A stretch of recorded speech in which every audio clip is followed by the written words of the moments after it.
there are three things that you can ask for that the person on the other side, a complete stranger, is happy to give you. Okay, these three things are: one, an opinion.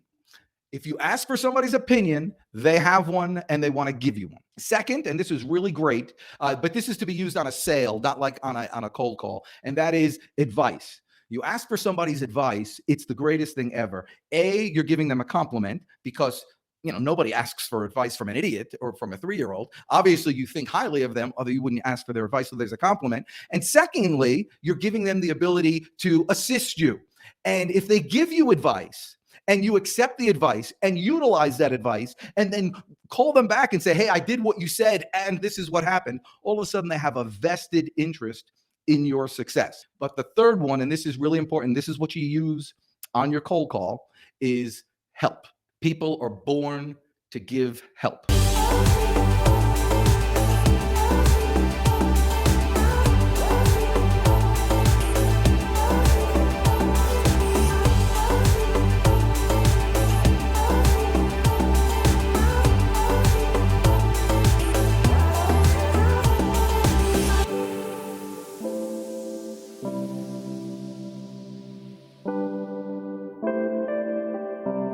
Hey, what's up, everybody? Welcome back to a brand new episode of the None of Your Business podcast. You've got Shawn and Lacey here. And today we are talking about one of our favorite topics of all time to talk about.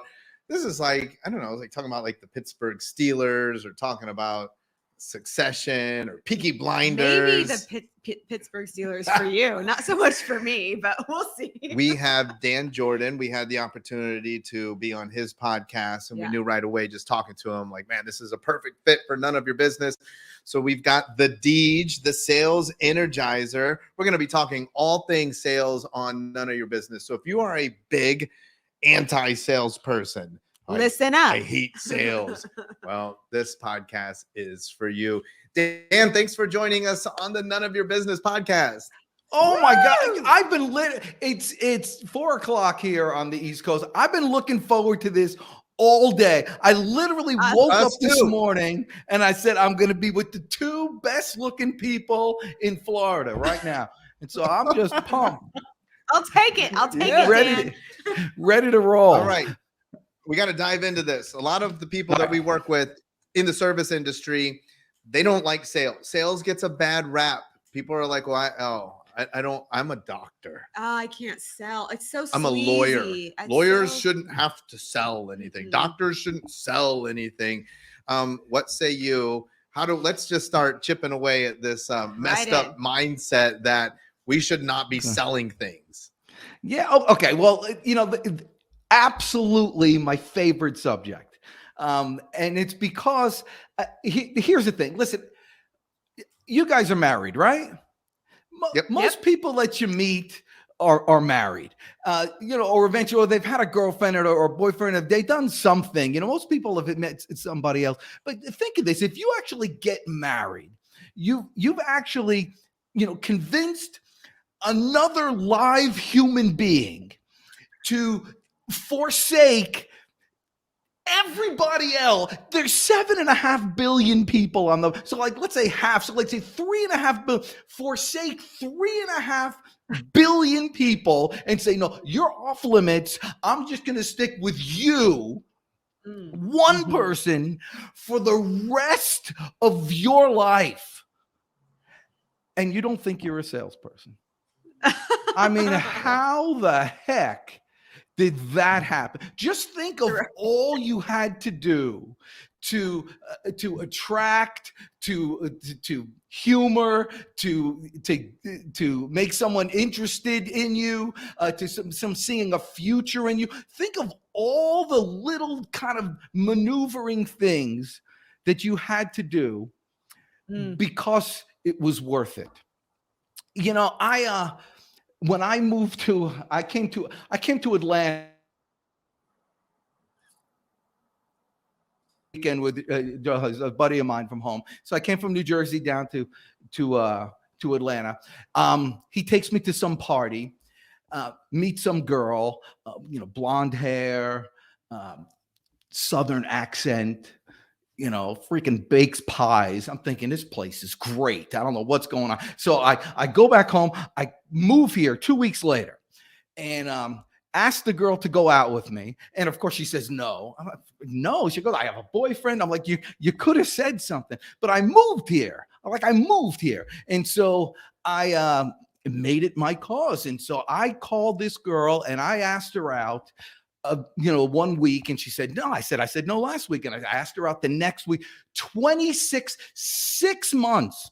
On the 27th time, she finally agreed to go out with me. We went to a Met game. I had really good seats at a Brave game, whatever.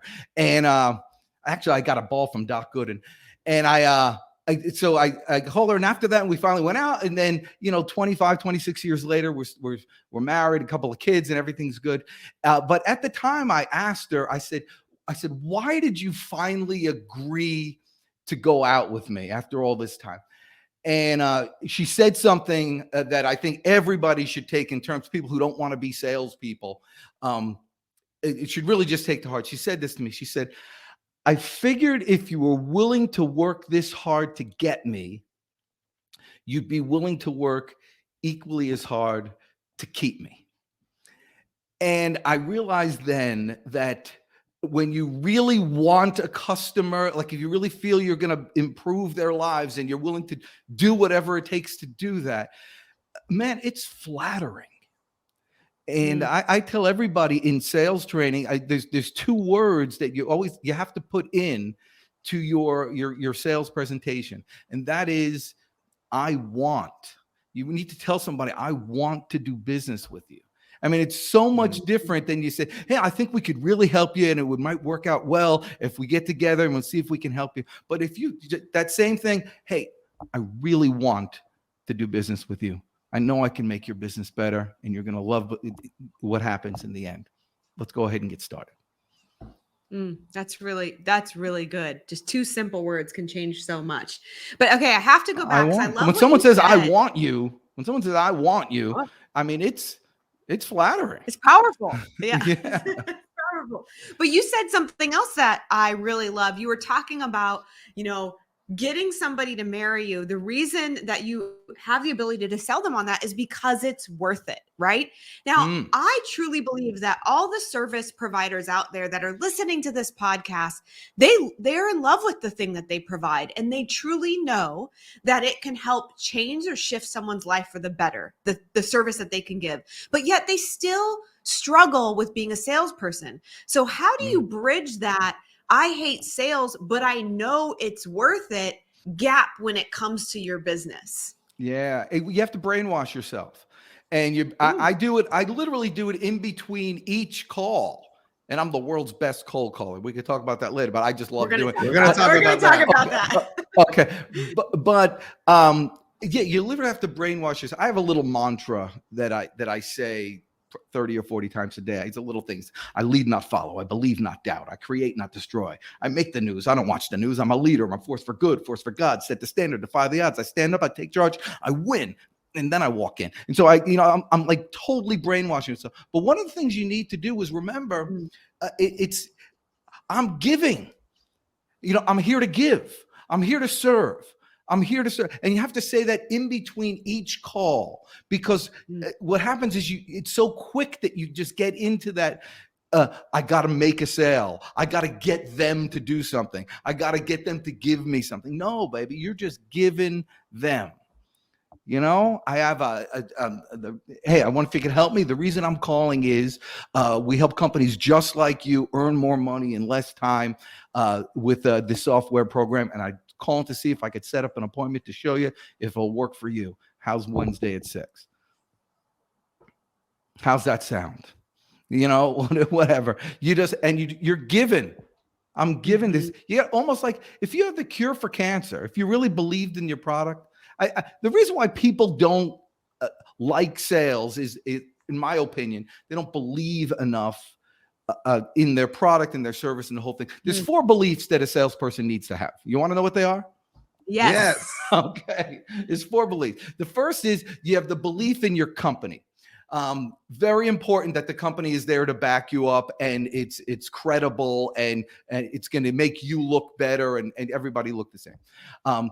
Belief in your company, belief in your product, and belief in product is obviously that it's going to satisfy the general needs of your customer. Third is belief in yourself, and then fourth is the biggest belief, and it's the belief that your customer or your prospect is better off purchasing this product or service from you, particularly you, than from anybody else on the planet. Almost to the point where you need to feel sorry for them if they get the same product that they can get somewhere else, but they didn't get it from you, because you know that you're going to service them better than anybody else, because you know you care more about them and their success than anybody else, because you have that firm belief in yourself. You're willing to transfer that energy, which really is what sales is, that transfer of energy to them to make them compelled to buy. You got it. I was gonna say, we tell our clients all the time, you need to have the belief that the best, and you have to say it to yourself, the best thing for you is me. Like the best thing for you is me. And you have to believe that. And I like that you talk about every time you go into a sale, you need to say those things to yourself, because negative mindsets and feeling sleazy about sales, that's going to creep in every time before you go in front of another individual. So you have to constantly disrupt that thought process that you're having often enough so that the belief system stays strong enough. So I like the idea of doing that every time. I think that's very powerful. Yeah, and whenever you can. And see, the thing is, there's two things you can do to improve your mindset. The first is take away all the negative stuff. Shut off the news. I can't believe people still listen to it. I mean, Zig Ziglar said 1,000,000 years ago, "Is it getting you closer to or further from your goals?" I mean, how could listen? You're not going to fix Russia. I mean, stop trying, what are you thinking about? Think about yourself. But so once you shut off all that garbage from coming into your head, you got to replace it with something. And the beauty is you get to replace it with anything you want. You get to replace it with, of course, these people want to talk to me. Of course, they want to find out if this is going to work for them. Of course, they want to improve their business. Of course. Who better would do this than me? I mean, and so you remove the bad stuff and replace it with good, and then magic happens. I want to get into the cold calling because we might end up here for a little bit. Okay. For a service provider, an accountant, a dentist, a lawyer, they're like, what are you talking about cold calling? Can they do cold calling? Number one. And then number two, if they were cold calling, how would they use that strategy to help them to get more business? Well, perfect. So in any cold call, and I like the cold call. I like the freezing cold call. I mean, it's like not knowing anything from anybody. And the reason is there's no pressure. I mean, you can't lose something you don't have. And so that's the first thing. And so whenever I tell people when they start a cold calling strategy, and listen, for an accountant, it may not be the best thing for them to actually be making that first call, but they could hire somebody to do it, but they need to be prepared. It's even though that someone maybe have made an appointment or referred them over, it's cold. You treat it like it's cold. So you start with little skills that we'll talk about today. But the cold call itself is the only time in your life, especially I'm speaking as a guy here, that you're truly in control.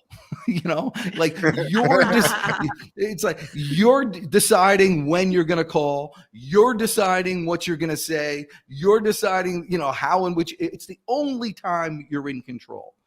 So a lot of people say, I want all these calls in, man, you're at that person's leeway. When someone calls you back, it's great. You're happy to get a call back, but it's a different dynamic. All of a sudden it's like, what do you want? You got to turn the whole thing over. So with the cold call, you have to know what your goals are on the front end. So what is your goal? That's the first thing. People go into cold calls just, they'll say things like, I just wanted to get to know you, or things like who the heck are you? I mean, what do you mean get to know me? I'm like, because as a guy, you turn 50 and you're like, I got enough friends. I'm no longer accepting applications. I don't know. I'm set. And so that's what your customers. So let me tell you how the secret to the cold call, even if you're going to do it yourself or you're going to train somebody else how to do it. There are 3 things that you can ask for that the person on the other side, a complete stranger, is happy to give you. Okay, these 3 things are: 1, an opinion. If you ask for somebody's opinion, they have one and they want to give you one. Second, and this is really great, but this is to be used on a sale, not like on a cold call, and that is advice. You ask for somebody's advice, it's the greatest thing ever. You're giving them a compliment, because nobody asks for advice from an idiot or from a 3-year-old. Obviously, you think highly of them, although you wouldn't ask for their advice, so there's a compliment. And secondly, you're giving them the ability to assist you. And if they give you advice and you accept the advice and utilize that advice and then call them back and say, hey, I did what you said and this is what happened, all of a sudden they have a vested interest in your success. So again, they're happy to give you their advice, makes them feel good. They're happy to give you their opinions, makes them feel smart. But the third one, and this is really important, this is what you use on your cold call, is help. People are born to give help. And so the thing that most people do on a cold call is they call somebody and they try to break the ice by saying, hi, how you doing today?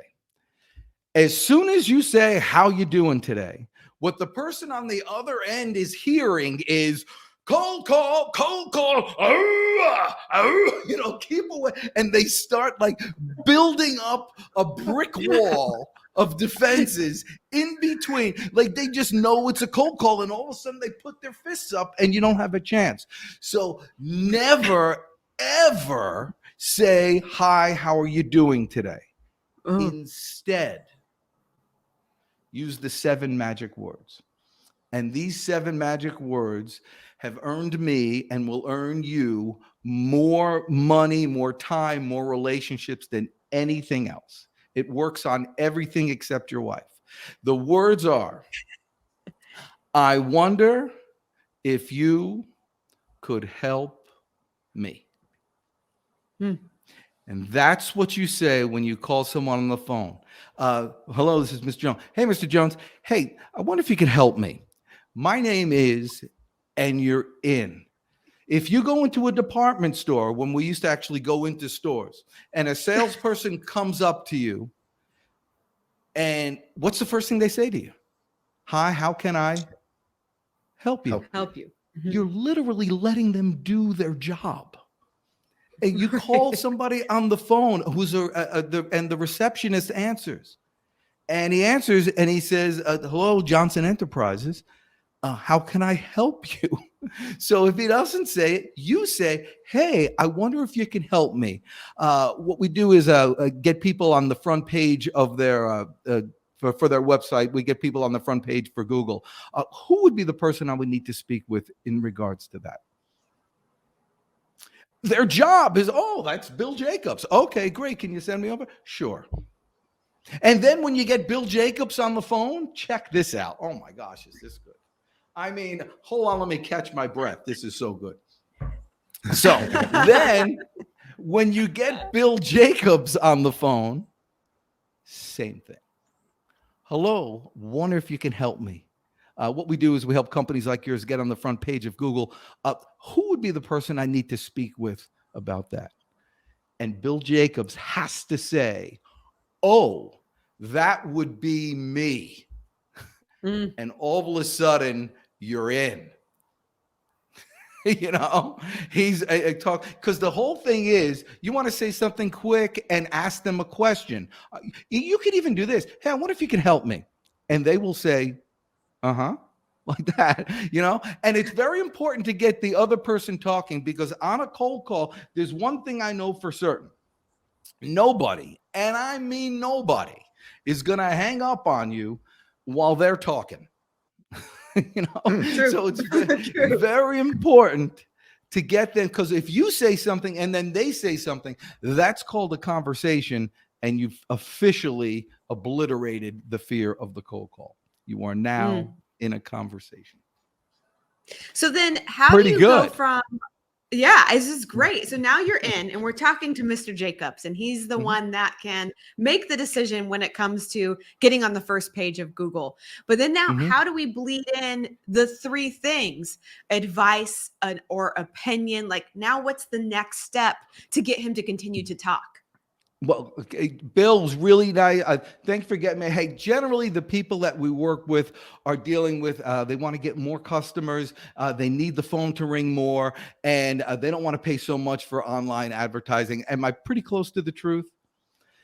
And what happens is I just got you to nod your head and say yes 4 times without me uttering the 3 deadly words that you should never say in a conversation. There's 3 words that will literally repel your customers from you. And these 3 words are I, we, and us. And so, because they don't care about I, we, and us, and you want to replace those with yours, your, and I'm in the South, so we say y'all. And so the things, if you're like most of our clients, you want A, you want B, and you want C. I've just told you what I do without mentioning the word I, we, and us, other than saying, am I pretty close to the truth? Which, of course, they say yes. So if it's a chiropractor, hey, if you're like most of the executives that we work with, you want to have better health for yourself and for your staff. You want to stay away from the doctor, and most importantly, you don't want to pay an arm and a leg for it. Am I pretty close to the truth? And I'm just making these up off the top of my head. But there's 3 things that if whatever business you're in, the 3 big problems that your clients are having. And if they say it's pretty close to the truth, well, great. And then you ask for what you want. What I'd love to do is see if we could set up a 15-minute conversation to discuss whether or not this program would be suitable for you. I promise you this, if we could help you make more money or get healthier, whatever it is for this, we'll let you know. If we can't, I'll let you know that too. Fair enough? And they say yes, and then you go set it up right there. But it's in and out. Now, the only other thing on the cold call is most of the time they're going to say no. And so you need to be prepared for that. And so the prepare is just one other thing to extend the conversation. So in terms of cold calling, this is one of the most important things. Aside from, picking up the dang phone. The first, even for me, who loves it, and I do love it, the first call is still, the phone's heavy. There's always something else that you could be doing. But so you need to expect a no. So when I was a stockbroker, back when it was fun to be a stockbroker, when you weren't a financial consultant, you were a flipping stockbroker. You were just going.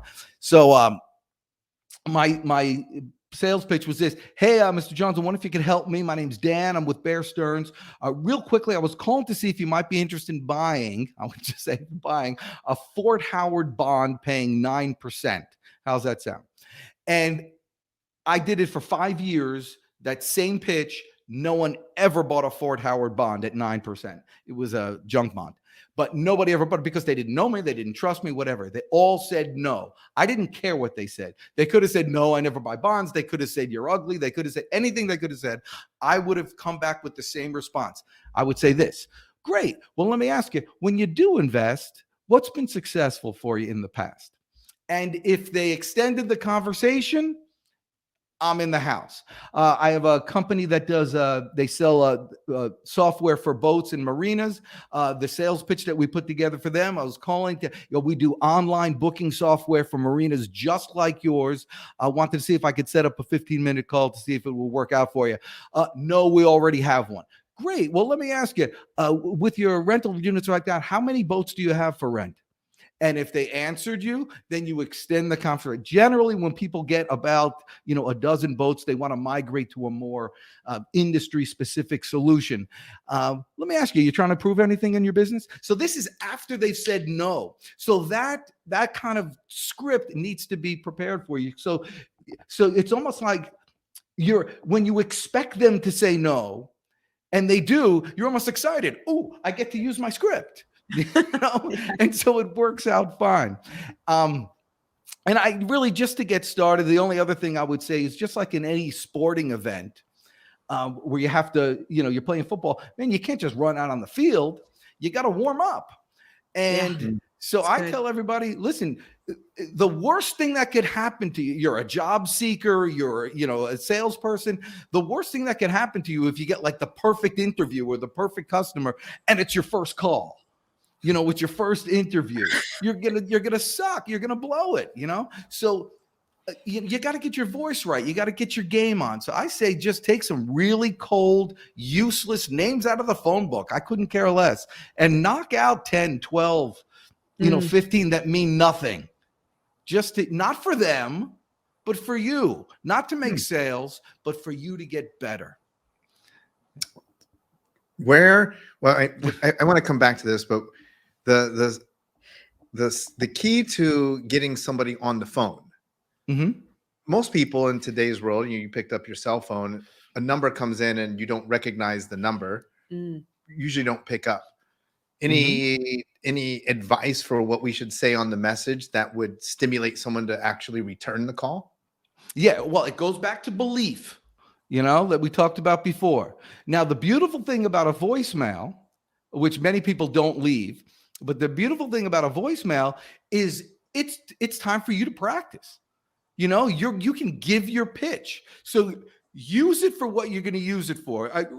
The purpose of leaving a voicemail, I used to say, is just this one thing, but it's really two things. So the one thing, the purpose for leaving a voicemail is to get a returned call. All right. So whatever creative kind of implication you can do, whatever your goal is, to get a return call. It's not to make a sale. You've never purchased anything from a voicemail. How could you expect anybody else to do it? I mean, it's not going to happen. But what you need to do is make it compelling enough to get a call back. Now, that could be mysterious. Hey, this is Dan. I was calling. Actually, can you just call me back? My number's 678-910-9912. Click, done. Or what if it's just something, hey, if you can give me a quick call back, this is Dan Jourdan. My number is 678-910-9912 in regards to your service. Now, they might call back thinking, you wanted to buy something, and you just flip it around on the call. But your thing is to make them call you back. That's the main reason. But if you're new to this, I would say utilize the voicemail for you to practice your pitch and to get comfortable. So when someone actually does call back, or you do get someone on the phone, you've said it 20 times that day, it's just going to spill right out. That thing I told you about the stock market, hey, when you do invest, what's been successful in the past? Man, I could be going to the bathroom while I'm saying that pitch. You're not even thinking about it. You don't know what's going on. And so you want to get that. I don't really go to the bathroom one. That's like, but people do nowadays. You ever be on a Zoom call or something like that? People, they put it on mute and it's crazy. What's going on? But anyhow, we love chatting with you. I'm going to shift gears because you have so much experience training people. Mm-hmm. Tell us about some of the horror stories. Tell me some of the worst mistakes that you've had to train people out of that they were like, Dan, I don't even understand why I can't get any sales here, but they were doing something and you're like, oh my God, I can't believe that they're trying this. Well, there were things that I did, but here's the main thing. One, you need to be yourself. The worst thing is, I'm an excitable individual. I've always been that. So if like I call somebody and they're like, who is this guy? Is this real? And then they look me up, they're going to get the same. I'm the same person. now as, you know, unless I'm sleeping, I'm the same person. But if you try to act differently, if you're obviously manipulative, it's not fun for anybody. Right. You know, so, you know, be yourself. And if yourself is awkwardness, then use it to your advantage. Hey, I'm really sorry. I hate cold calling more than you hate getting it. Believe me. But I need to call you. We do business with people just like you. And I know we can help make you more money and make this your best year ever. Do you got 15 minutes later this week? You know, have that. So be awkward and be honest, unabashedly honest. Now, I say that because I've made that mistake, you know, starting where people will catch you on it. It's not like you're going to fool anybody. Like, first of all, a lot of people try to get past the gatekeeper. Yes. And I've heard that a lot. The challenge is twofold. One, that person has probably been there. You know, that person hears, you know, punks like you calling them 100 times a day.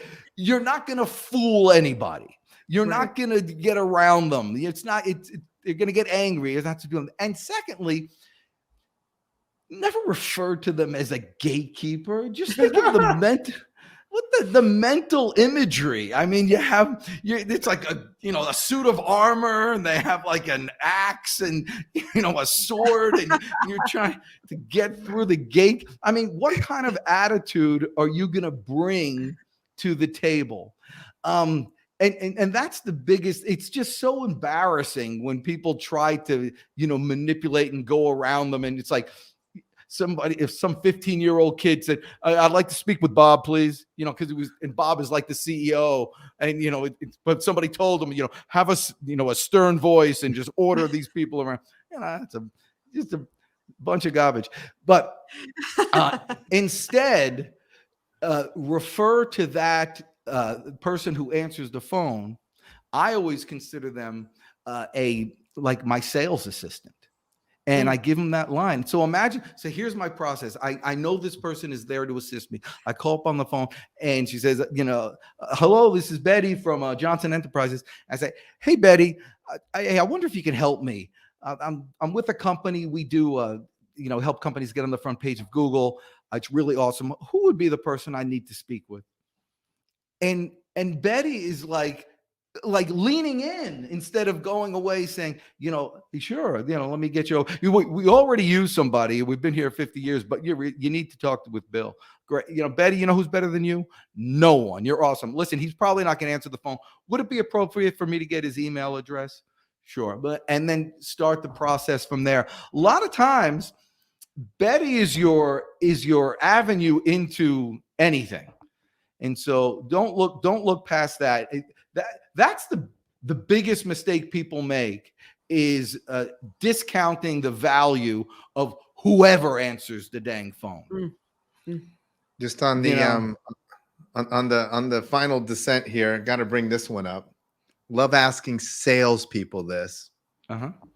What's more important, marketing or sales?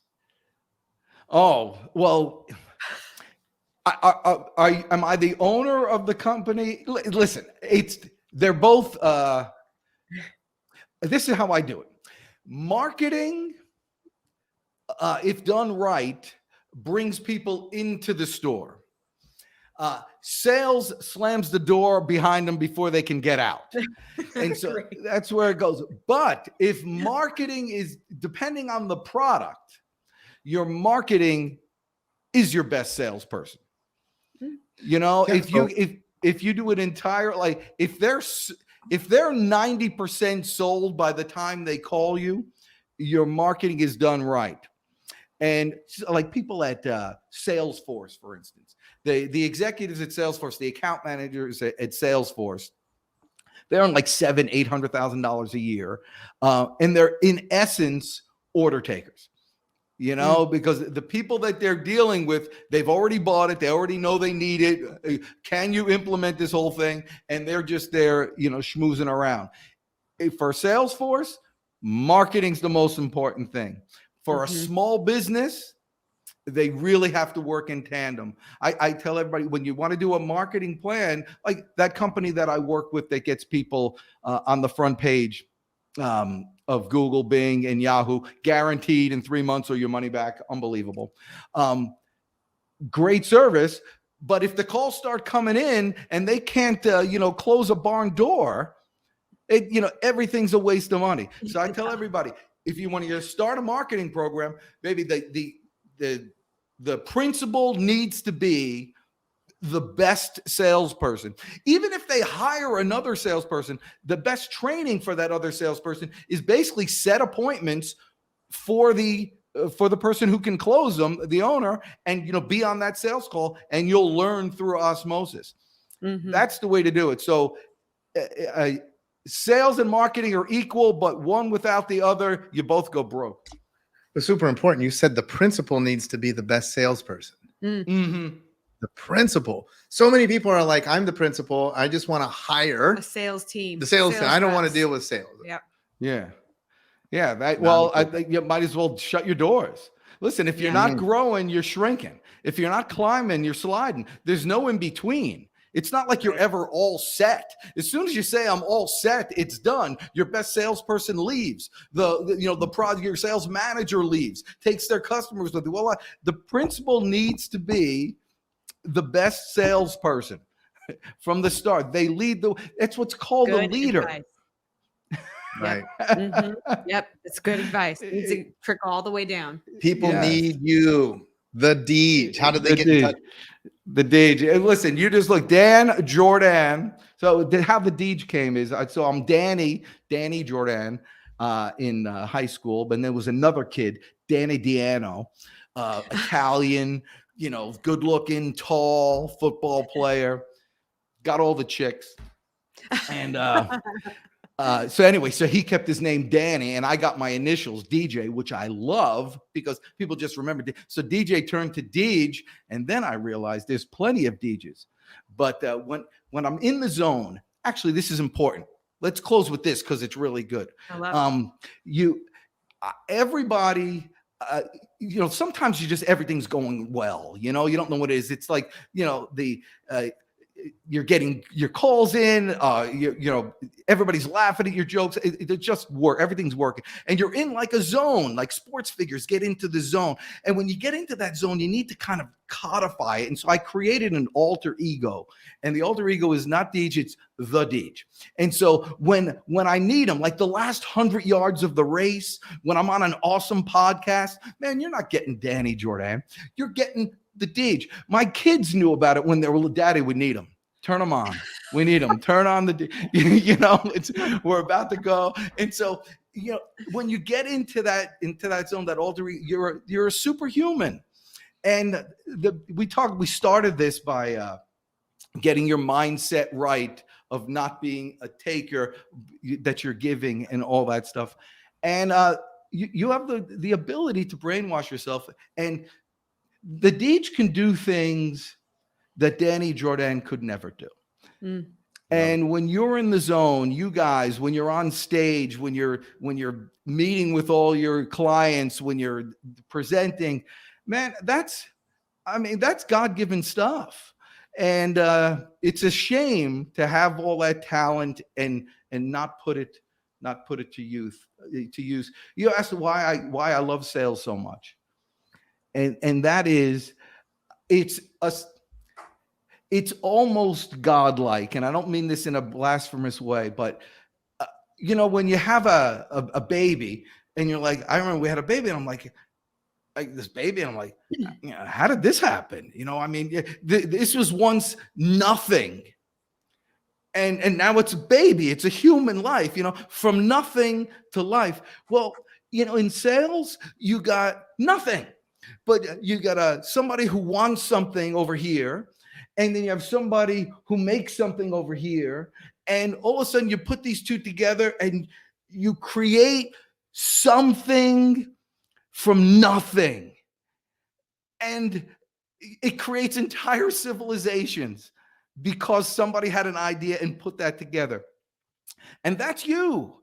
And, that's the ability that everybody has simply by picking up the dang phone. I love that. We teach this, not cold calling. That's why I love this. Sales. We should be teaching cold calling, but we do. I mean, and I love that you said it is an effective cold call. We talk about the compounding effect of, everybody understands the compounding effect of money, but the compounding effect of activity. And so I've always told our clients, look, if you would just pick up your phone and call 3 people a day, a prospect, a client, a current client, and a past client, just call them. This will generate so much business, and the compounding effect of doing it every day probably adds 6 figures to your business. And imagine that you worked with somebody serious with the Deej and you had proper training and you just, what if you just dedicated an hour a day to work in the phones? Like, what would that mean to your business? I mean, it would be so huge for you. I want to thank you so much for coming on. Number one, I want to encourage everybody to reach out. I know that you do trainings. You have, we have so much free stuff. So much free stuff. Just contact me. It's so much. Listen, all I want is your number. I'll bang you later, but right now you get a bunch of free stuff. Slam the door behind them. That's great. Yeah, thank you so much for being on the None of Your Business and podcast. The energy you yes, bring, we love it. And look, I'm just already thinking, we have our famous Black Diamond Club Sales Matters workshop coming up. We've got Tim Story. He's dropping in Dallas. We've got Marshall Silver. He's dropping in. I would love to do some stuff with you, put together some content. Let's help service providers. Let's help them sell. Let's help them embrace and fall in love with this idea of picking up the phone and reaching out and talking to more people. And well, I do that on LinkedIn. You say 3 calls a day. On LinkedIn, very few people will put their telephone numbers on their LinkedIn profile.